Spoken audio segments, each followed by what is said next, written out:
اللہ رب العزت کو اپنے بندوں میں عاجزی پسند ہے، انکساری پسند ہے۔ قرآن پاک میں اللہ رب العزت اپنے پسندیدہ بندوں کی صفات کو بیان کرتے ہوئے فرماتے ہیں وَعِبَادُ الرَّحْمَنِ الَّذِينَ يَمْشُونَ عَلَى الْأَرْضِ هَوْنًا،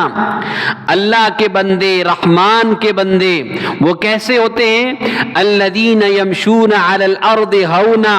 جو زمین میں آہستگی سے چلتے ہیں، جو زمین میں عاجزی اور انکساری سے چلتے ہیں۔ یہی وجہ ہے کہ نبی پاک صلی اللہ علیہ وسلم کی زندگی میں سب سے نمایاں چیز آپ صلی اللہ علیہ وسلم کی عاجزی اور انکساری تھی۔ صحابہ کرام فرماتے ہیں جب نبی پاک صلی اللہ علیہ وسلم فتح مکہ کے موقع پر تشریف لائے تو آپ نے سواری پر آپ کا سر عاجزی سے جھکا ہوا تھا، یہاں تک کہ اونٹ کے کجاوے سے آپ صلی اللہ علیہ وسلم کی داڑھی مبارک لگ رہی تھی، اور آپ صلی اللہ علیہ وسلم نے اسی چیز کو اختیار کرنے کا حکم اپنی امت کو دیا۔ حضرت عمر فاروق رضی اللہ تعالیٰ عنہ فرماتے تھے یا ایھا الناس، اے لوگو تواضعوا، عاجزی اختیار کرو، فإنی سمعت رسول اللہ صلی اللہ علیہ وسلم، میں نے رسول اللہ صلی اللہ علیہ وسلم کو یہ بات ارشاد فرماتے ہوئے سنا من تواضع للہ رفعہ اللہ، جو تواضع اختیار کرے گا، عاجزی اختیار کرے گا، اللہ اسے بلند کرے گا۔ فَهُوَ فِي نَفْسِهِ صَغِيرٌ وَفِي أَعْيُنِ النَّاسِ عَظِيمٌ، وہ اپنے ذات میں اپنے آپ کو وہ چھوٹا سمجھ رہا ہوگا، وَفِي أَعْيُنِ النَّاسِ عَظِيمٌ، لوگوں کی نظروں میں وہ عظیم ہوگا۔ آج اگر میرے دوستو اگر ہم مشاہدہ کریں جس بندے کو اللہ نے دولت عطا کی، عزت عطا کی، علم عطا کیا، کسی عہدے اور منصب پہ اللہ رب العزت نے پہنچایا، وہاں پہنچ کر اگر وہ عاجزی اختیار کرتا ہے، انکساری اختیار کرتا ہے، لوگ اس کی عزت کرتے ہیں،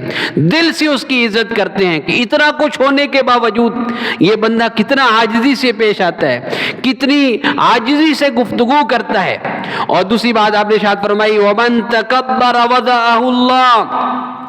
جو تکبر کرے گا اللہ اس کے تکبر کو توڑیں گے۔ جو بندہ بڑے بڑے دعوے کرتا ہے اور تکبر کے بول بولتا ہے اللہ اس کے تکبر کو ضرور توڑتے ہیں اور دنیا میں اللہ اس کو رسوا کرتے ہیں۔ فرمایا کہ فَهُوَ فِي عَيْنِهِ كَبِيرٌ وَفِي أَعْيُنِ النَّاسِ صَغِيرٌ، وہ اپنی نظروں میں بہت اونچا ہوتا ہے، وہ اپنے آپ کو بہت کچھ سمجھ رہا ہوتا ہے، لیکن لوگوں کی نظروں میں وہ بہت چھوٹا ہو جاتا ہے، لوگوں کی نظروں سے اللہ اسے گرا دیتے ہیں۔ اور ایک اور موقع پر نبی پاک صلی اللہ علیہ وسلم نے 3 باتیں آپ نے ارشاد فرمائی، اور جو 3 تصورات تھے ان کی آپ نے اصلاح فرمائی۔ فرمایا ما نقص صدقۃ من مال،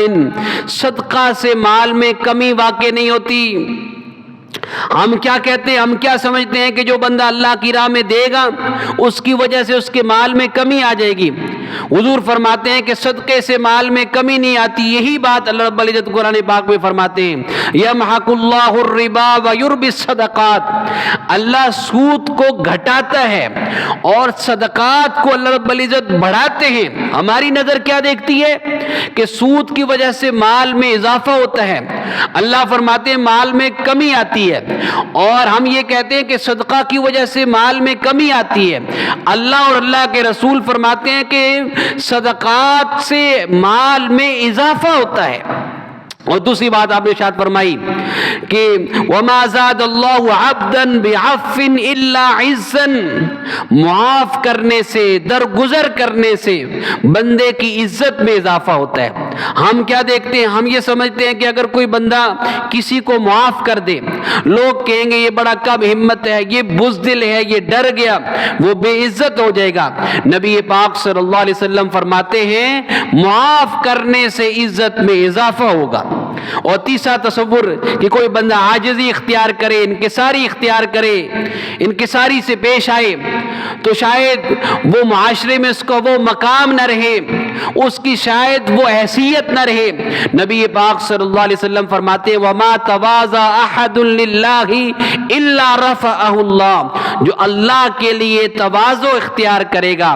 عاجزی اختیار کرے گا، اللہ اسے بلند کریں گے۔ اس وجہ سے میرے دوستو اللہ رب العزت نے جس کو عزت عطا فرمائی، جس کو اللہ رب العزت نے کوئی عہدہ اور منصب عطا فرمایا، اسے چاہیے کہ عاجزی سے پیش آئے، اور کسی عہدے اور منصب اور علم اور شہرت کے ساتھ عاجزی یہ انسان کا حسن ہے اور عزت کا باعث ہے، لوگ اس کی وجہ سے دل سے عزت کرتے ہیں۔